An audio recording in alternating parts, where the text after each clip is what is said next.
Hello, my name is Jim Keys. I'm a Student Affairs Officer here in the Department of Architecture and Urban Design. And what I'm going to be doing for you today is doing a brief little walkthrough of the new Decision Desk online application that all graduate applicants to our department will need to use in order to submit their application materials. Because it's a new system that UCLA is using for the first time this year, we just want to make sure that we can sort of guide you through some of the questions that other students have had to make your application process a little bit more smooth. So this is the first screen that you will see after creating a login and password and then logging into the application. As you can see here, it also shows the application fee of $105 for U.S. citizens, as well as $125 for international students. The first thing I'd like to point out, which is one of the most important things, is the program selection. There are two drop downs, as you can see, one that says select a degree, the second says select a program. On the selected degree field, there are three possible selections that would apply to our department. The first one would be doctoral, and that is what you would select if you were applying to our PhD program, at which point you would then just select PhD architecture. If you're applying to our concurrent degree program, that is our MArch-1 program, which has a joint degree with the Masters in Urban and Regional Planning, you would select concurrent, and then you would scroll down to select the Architecture MArch-1 and the Urban and Regional Planning. Finally, the third possible choice is simply Masters, and that is what the majority of our applicants are applying to. We have three different master's programs, so it's really critical that you select the correct one. As you can see, the first graduate program you see is the MA in Architecture. That is our Master of Arts. That's our 2-year academic program. So you would only select this program if you were applying for the 2-year Master of Arts academic program. If you were in fact applying for our MArch-1 or MArch-2 programs, what you're going to need to do is scroll down further, where you can see the MAR architecture for MArch-1 and also the MAR architecture for the MArch-2. Make sure to select the program that's appropriate for you. In this case, we're going to walk through using the MArch-1 program, but just keep in mind that all of these panels and items that I'll be showing you will look the same in the other applications as well, so it will all translate. So let's go ahead and move on into the application. That's fine. So the first thing I like to do is just click on this little side toggle here. This will show you all the different areas that you would need to submit. It'll also give you little green check marks as you submit each section of the application. Most of the application is fairly straightforward, things like basic information, biographical data, citizenship. The first thing I would like to talk about is the academic history section. In this section, what you're going to be doing is you're going to be adding in the schools and universities that you studied at.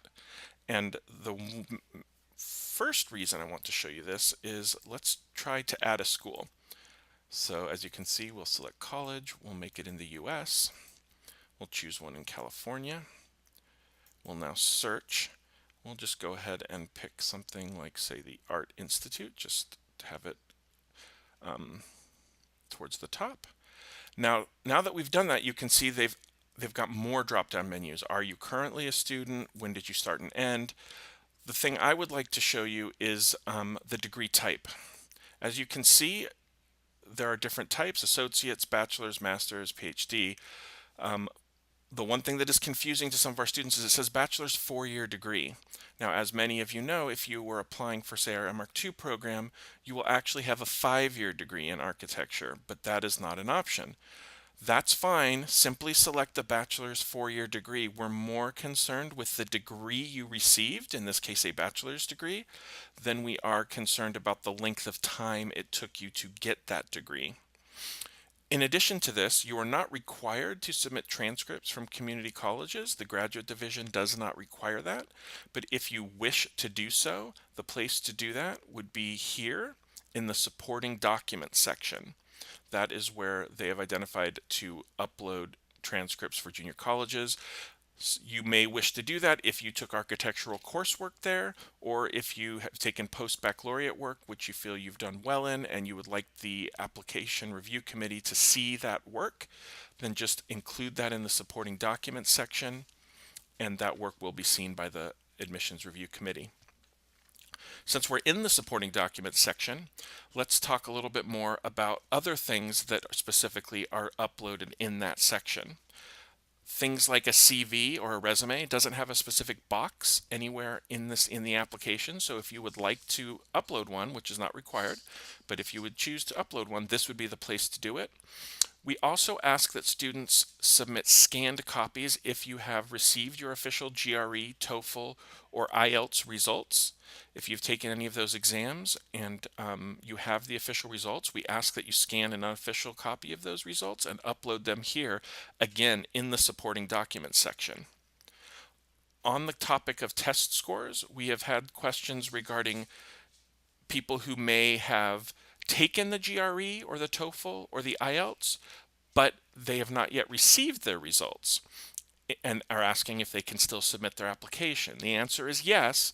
All you need to do is just make sure to submit when you took the exam, and you can leave the actual scores blank, and it will still accept and allow you to submit that. But still remember, it's critically important that you have requested that those scores be officially sent from the testing agency to UCLA. The next thing I would like to talk about are letters of recommendation.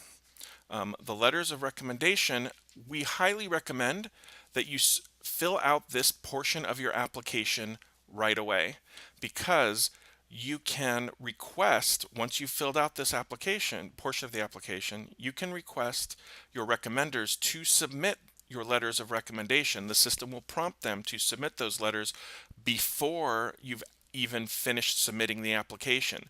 So your recommenders can start the process of getting your letters together and submitting them while you're still going through the application and finalizing and fine-tuning all of the things you'd like to upload.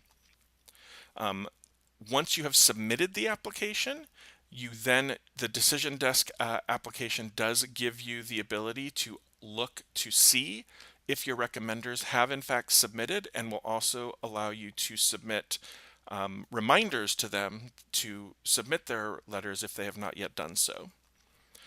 Next question we get is regarding the statement of purpose. We do require a statement of purpose, and that document is uploaded here in this section. There is another section here in the application called the personal history statement. This is not something that is required by our department. It is something that other departments on campus require, which is why the panel shows up in a sort of general university application, but it is not one that you need to submit, and you can submit your application without uploading this personal history statement. So again, it's up to you, but we do not require that you submit one.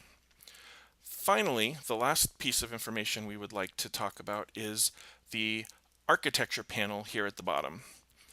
In this panel, this is where you will submit the departmental specific forms. In this case, for an MArch-1 applicant, it would be a departmental supplement form and a prerequisite form, which is unique to the MArch-1 students, so other people applying to other programs will not see this particular form. But of course, the most important thing, which is the portfolio, this is where you will submit your portfolio. Please note that we're looking for a single PDF file with a maximum size of 15 megabytes. And that is obviously a very important part of the application and should be submitted here in this section. So that's it for this demonstration. Good luck with the application process. And of course, if you have any questions, feel free to email us at admissions@aud.ucla.edu. Thank you.